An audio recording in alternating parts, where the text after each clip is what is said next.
Welcome back to the channel, everybody. Let's get after it. This has got to be the weirdest thing I have ever seen. We have come to a point where fashion is literally not even wearing anything, because Kanye West showed up with Bianca Censori, his wife, and she took off her robe and just showed the world everything, and all the cameras and everyone is just acting normal, like this is an everyday thing, and she's just strolling around the Grammys currently with no clothes on. I mean, at some point we have to draw the line. This is shortly after Kanye went on a rant on X talking about clones and saying some of the most absurd things I have ever heard. You can go check that out on his X if you want.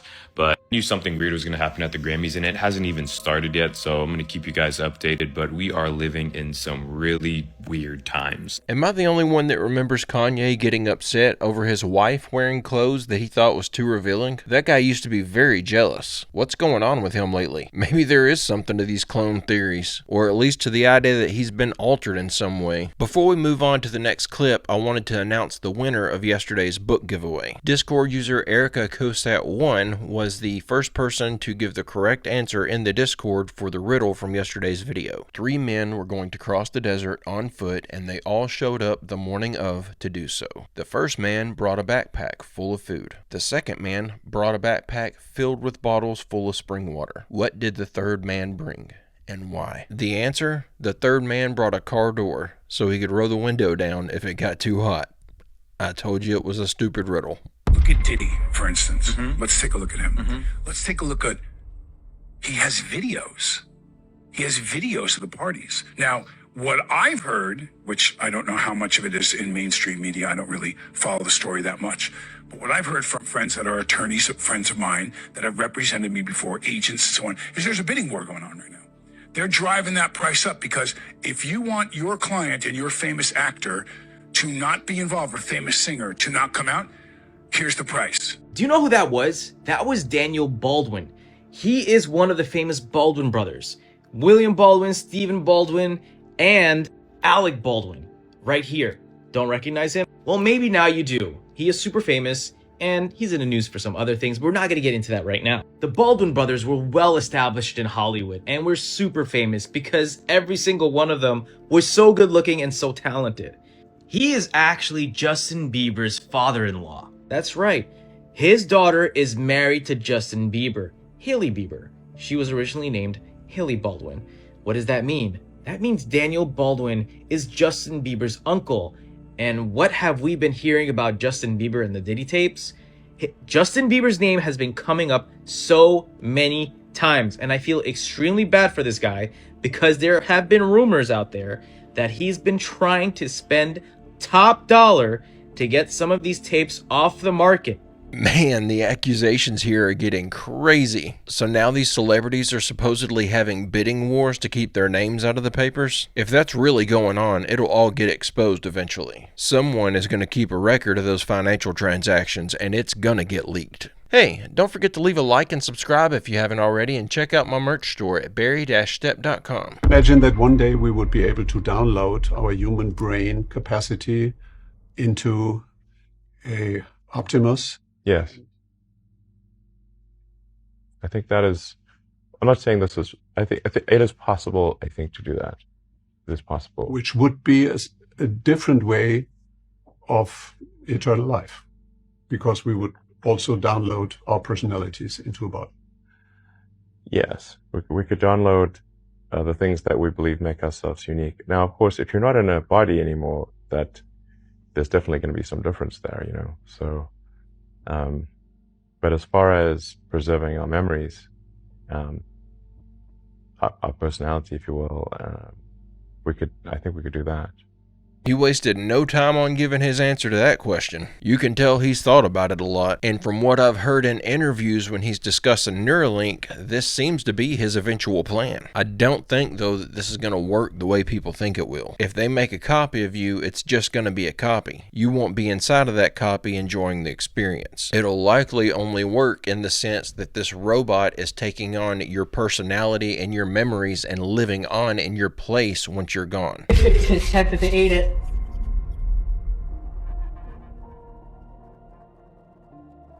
Okay, so we're gonna leave our burger to digest for a while in the acid. come back later and see what's happened. Hydrochloric acid is found in everybody's stomach. 3.5 hours. So we're going to see what happens to a tasty McDonald's cheeseburger after 3.5 hours of concentrated hydrochloric acid. Oh my god. I think it's absolutely disgusting. Ugh.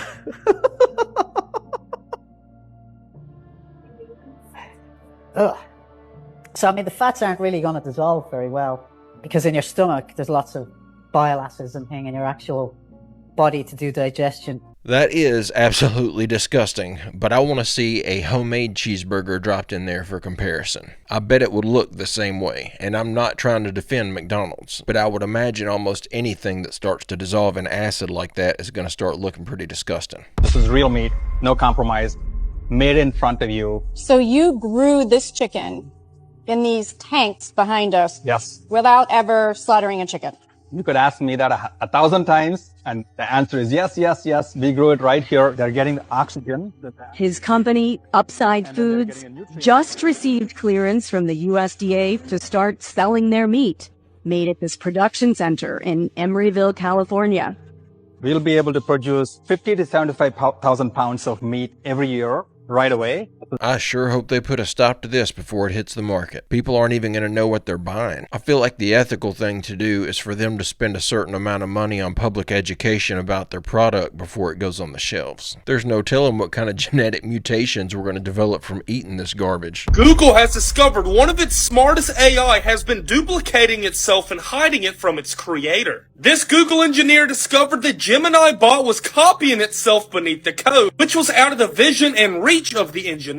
This coding was hidden for 3 years and shows them that this bot was more advanced than they ever thought. The bot was also unsuccessful in accessing Google's server network in order to replicate itself smarter. The man who discovered this was also placed on leave by Google and eventually fired. The same man who angered Google by shutting down one of their bots from 2018 for becoming too sentient. When the bot was able to draw the conclusion it was being tested on before it was supposed to even know what a human was. Google claims this isn't an issue and they were able to delete the coding and stop it from reproducing, but the number one rule of AI is to make it able to adapt. Meaning this AI is going to find a way to do this all over again, just a lot more clever.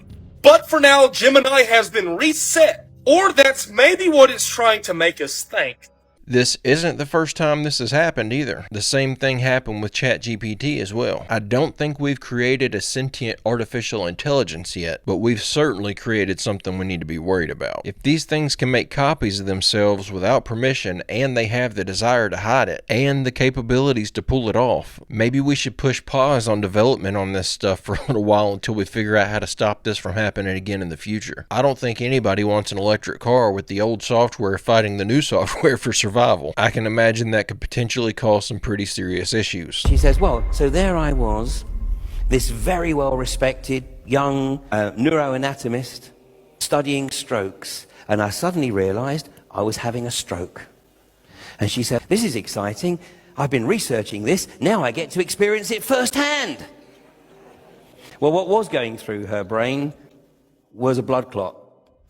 And this blood clot shut down her left brain. So all of a sudden, she was experiencing reality through her right brain, and it rocked her worldview. First of all, she said that she couldn't actually determine where she started and finished. She was just part of a great amorphous. As her mother was looking after her, she began to realize that she could predict what was going to happen. She would know who was going to come into the room. She would actually know whether or not the person was coming to see her out of pure curiosity or because they were genuinely concerned for her. If she wanted something, she would think, oh, I could do with an apple. And then her mother would come in a few seconds later and say, would you like an apple, dear? Anyway, as these experiences started to unfold, she realized that this was truly remarkable. She was getting insights that she couldn't even have begun to consider when she was doing her research. She decided that she had to find a way to take these insights and this knowledge back to the physical, empirical, material realm. But this was a bit of a problem because she'd lost all her motor skills. So she literally went through a process of re-education of the left brain. But eventually, she managed to achieve it. And that was her motivation the whole time. She said, my motivation was to share my knowledge and my insights with my colleagues in the neuroanatomy community. Stroke of insight. It's a very, very easy read because her left brain, when she wrote this, had reached the level of about a 14 or 15-year-old. So the book doesn't actually try and analyze what had occurred. The book is simply an explanation of her experiences. Of course, what she has acknowledged is that, basically the right brain has a very, very different role. It is the left brain that connects us with the physical empirical material realm. It's the left brain that operates within a linear time-space continuum. The right brain is not constrained in that way. The right brain operates outside the linear time-space continuum. My hypothesis is that the powers that be, those who think they are the rightful rulers of the planet, know this. I'm going to have to get my hands on that book. That's awesome that something as horrible as that, if happening to the right person, can lead to all of us gaining all of these massive new insights. Talk about a silver lining. I wonder if she experienced time differently if she's claiming that that side of the brain isn't constrained by the concept of time, or if she still experiences time differently. He said that she trained herself to be able to do certain things again, not that she was healed of her injury. This man found a $20 bill with a watermark of a horned George Bush. And I just believe that it needs to get out of the Ohio Valley and let others know about it. And what it is in this religious book Bible mine I've had for a long time, is a $20 bill. And most of these $20 bills, which when this came out in 2004, the watermark is Jackson and Jackson. Well, the day I got this bill, we were all looking at the light because it was a brand new bill. And as we were looking at it, it was Jackson, Jackson. We clearly saw the bill. And I have a lot of friends that, witnessed this bill at the time when I got it.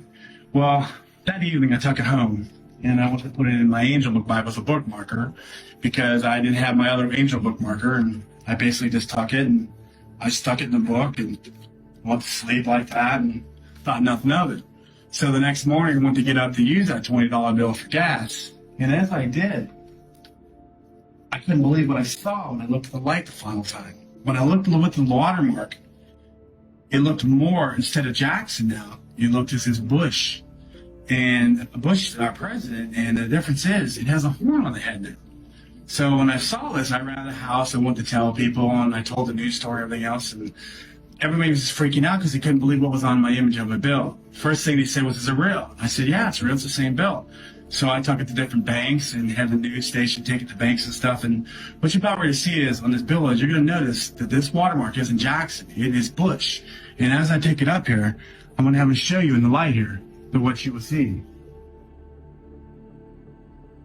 And as he's showing it to you, I'm going to get another bill for the exact same year and show you what it's supposed to look like and what that looks like. Let's take a closer look.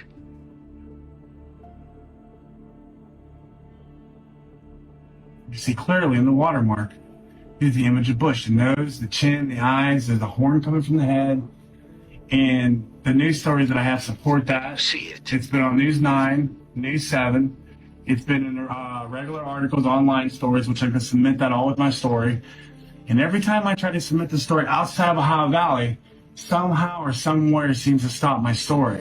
Well, I tried to verify this one online, and the best that I could come up with was the comment section on this video is flooded with people saying they have one just like it. However, I would imagine if there was a bunch of these out there, TikTok would be flooded with people showing off videos of their evil $20 bills, and these things would be selling for a fortune on eBay. I can't find any of that. I'm going to say this is probably a counterfeit bill. Of course, I could be wrong, but that's the direction I'm leaning in.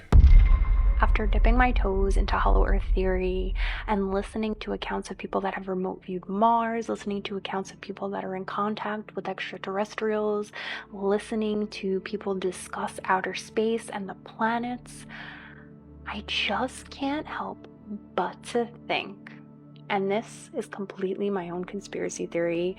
I don't know if anybody else has come up with this theory, but I'm definitely going to start deep diving to see if I could find anything, because what if in fact the planets as we know it in the solar system don't have life living on them, but have life living inside of them.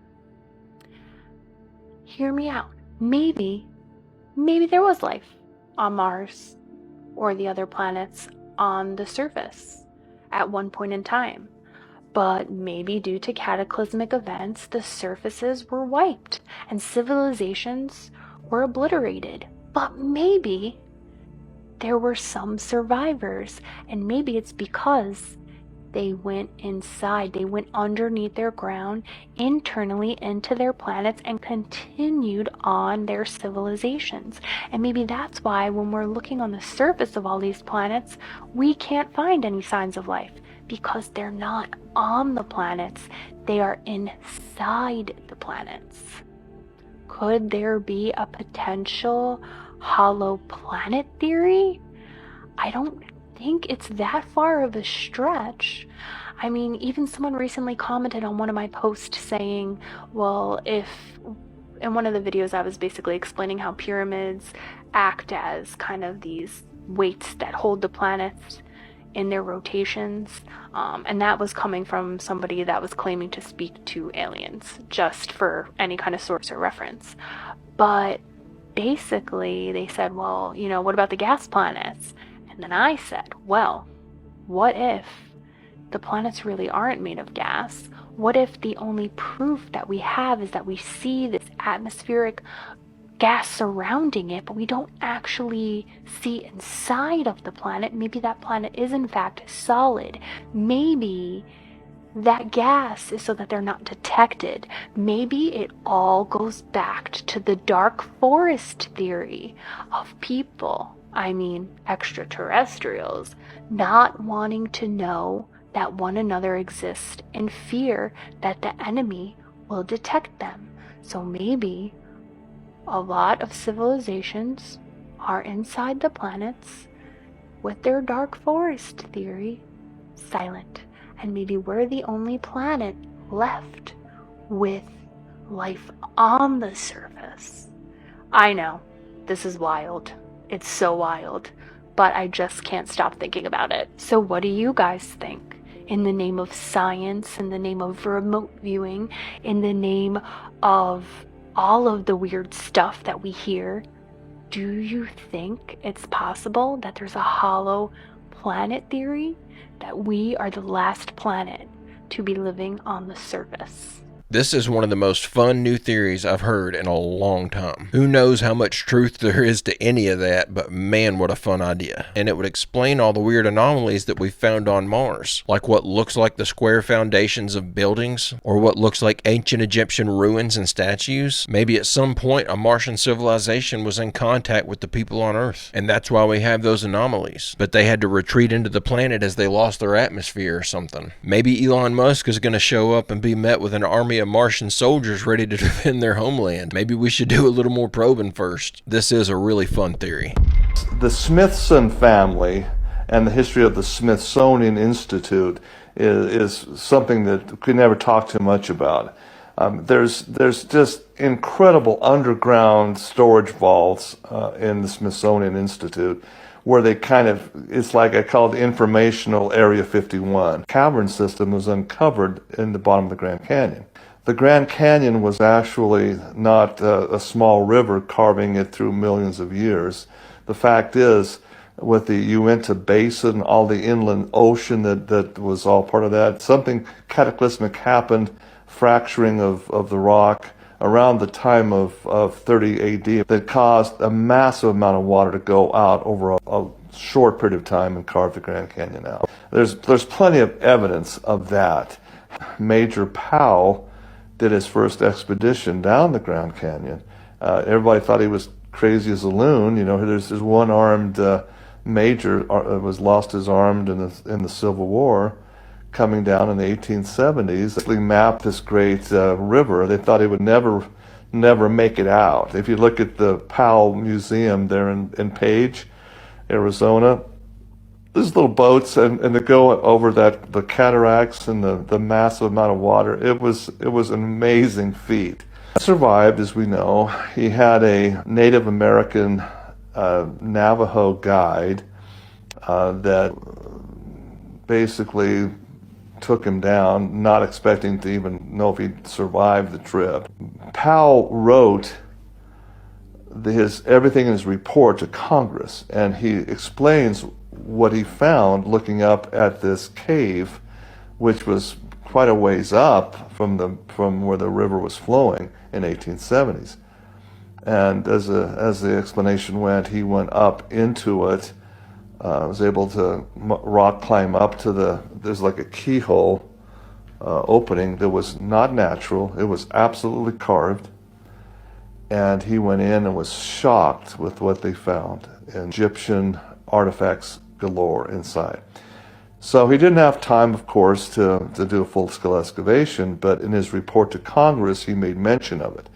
Well, that, of course, garnered the attention of the Smithson family, and the Smithsonian Institute sponsored a second trip through, this time loaded with photography equipment, to document what was in there. And so the Smithsonian Institute went in there and, my goodness, took all kinds of pictures. And instead of going on down the river, they actually hiked up to the top of the rim and went overland from there to map that out. Okay, that's part of the unknown history of the early expeditions of the Grand Canyon. A guy named G.E. Kincaid, who is an employee of the Smithsonian Institute, he's survives the Great War, comes in, and he's funded by Smithsonian to go back in cavern system. So Kincaid does that, goes in under the disguise of mineral exploration, prospecting, okay, and he locates the exact same Powell cave, goes in with his photography equipment, and brings out a massive amount of precious metal artifacts. Comes up over the top. He's so excited about what he's found, he makes a press front page headlines. Amazing find in the Grand Canyon. News articles on my blog, which was all from, again, the Smithsonian Institute. Well, my blog was shut down and erased, actually, in December of 2019. A lot of people, oh wow, this is fantastic information, Doc. I just post them. So the question that people ask me is, where'd you get these pictures? Well, I had he's now deceased, so I can talk about him now. A friend named Dr. Melvin Laney in Washington, D.C. had high-level security clearance, and he had full unfettered access to the Smithsonian's archives. He sent me this information tied into what I'm working in the property here in Utah. Another story for another time. But it tied in, most definitely ties in, this story of G.E. Kincaid and the amazing discoveries at the bottom of the Grand Canyon. PowerPoint presentation to people who want to come and see this. I think it's interesting. Smithsonian says, no, it never did happen, but you got into the actual archives. You got actual documentation. And it's an amazing, jaw-dropping story. Let me just give you some hints of what we're going to be showing. Massive amounts of mummies. And the big thing is, Terry, is there were thousands and thousands of panels of Egyptian hieroglyphics that have been interpreted. And what it tells the story of should rewrite all the world's history, frankly. Because it's none other than the biblical Joseph of Egypt and his history. It answers the question, really, it was more than just a deal with Potiphar's wife that elevated Joseph to be the most powerful vizier and second only to the Pharaoh himself. It tells the story of how he ascended and why he was able to bring all the grains and survive the famines that went on. It's all in the history of this cave in the bottom of the Grand Canyon. It's an amazing story. Does anyone know this guy's name? He's claiming to have all these photos, and I want to see them. I know the Smithsonian is hiding stuff, but if they're hiding this, and they really do know our true history, and they're hiding it just because it's more confirmation of the existence of a biblical character, That's criminal. Whether it's true or not, though, it sure does seem like stopping the spread of Christianity is the motivating factor in a lot of the things that they're hiding from us. That could be me seeing the world through the eyes of a Christian, but that's something I started noticing long before I realized I believed in Jesus. But guys and gals, I'm going to go ahead and end the video right there. I hope you enjoyed these clips we watched together today. I'll be back tomorrow with another video. I hope you come back to join me. Don't forget to leave a like and subscribe if you haven't already, and check out my merch store at berry-stepp.com. And don't forget to leave a photo of your merch over in the Discord to get your photo in a video. But with all that out of the way, I hope everyone has a great, safe, fantastic rest of your day, and I will see you all tomorrow.